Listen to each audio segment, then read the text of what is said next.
Hey guys, how's it going? This is the first video probably on this whole channel, and first of this series. The channel Slow Ball Garage, and kind of like the name, it's self-explanatory. We're gonna start building some stuff, and but not a whole lot of a budget. Maybe if we're lucky, this channel might end up helping out with that in the future, but baby steps. Like I said, I'm going to try to be transparent as possible with like all costs associated with doing this sort of thing. Regular people out here, so we definitely don't have a ton of money.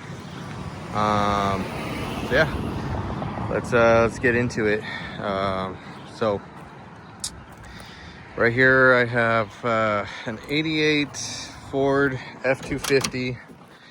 It's a diesel, and that's really nice because I believe it's pre-98 or pre-97 diesels. They don't require smog, so we can probably get this guy tagged in a street drivable somewhat once it's all done and complete.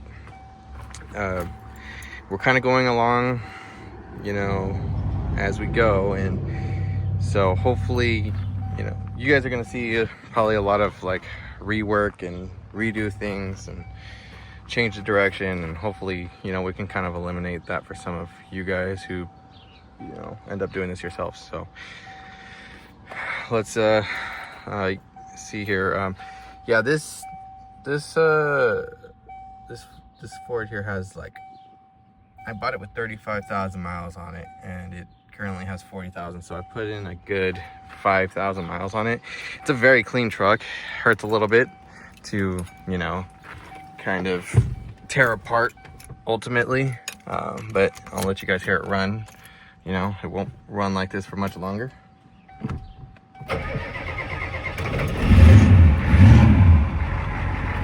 Yeah, I mean, this thing is pretty nice. It's a shame we're tearing it apart, but gotta do what you gotta do. So far I've been collecting parts for this here or there. Been searching for deals on everything pretty much. There's hardly any new parts that I've gotten for this thing. So the plan is to go TE designs on the cab cage, TE designs on the bed cage, and I'll get into that in a minute. These are TE design shock towers for the Silverado bed cage, but anything, I mean, we can fab it on here. So plan is to use those. I got some pretty sweet used PRP Alpha racing seats. I got 2 of them from some guys. Took them off a race car down in San Diego. So these TE design shock towers, they are TIG welded. I bought them off a guy who had TIG welded them already, and I believe I bought them from him for about 300 bucks, which is less than you would buy new unwelded shock towers for. I believe they go for 350 brand new without being welded yet. So pretty sweet deal. These PRP seats, man, they're pretty expensive no matter how you look at it. I believe they're 1,400 bucks for the 2 of them. Pretty pricey, but they are pretty sweet. This 88 Ford, killer deal. I mean, I bought this truck for $2,000 again, and that's a 35,000 mile diesel truck. It's clean title, all that. So killer deal, but we're gonna tear it apart. So back here I have a TE Designs back half kit for a Silverado, which is actually the back half kit I was going to purchase and make it kind of fit onto this frame rail, and just do some tweaking of the cap cage coming out the back here. So they sell this kit for $2,500 unwelded. The guy I had gotten this from, he got it as part of a trade deal, and he let it go to me for $800. And as you can see, somebody previously TIG welded this. I mean, the TIG welds are pretty nice, I'm not gonna lie. far better than what I could probably get away with, considering I just started TIGging probably 2 days ago. So my stuff's pretty messy. Hopefully by the end of this build I can at least match something like this. So again, pretty sweet deal there. Now I also got a weld it yourself beam kit from Mitch Made, and this all needs to be welded together. Obviously, it's pretty much a ton of welding to go into it. He's also, I should mention, he's also building me a rear end housing at 3.5. I don't have any of those parts for that. I do have them. I sent them to him, so I don't have them in front of me, so I can't really show you guys. I'll probably upload some pictures to like my Instagram.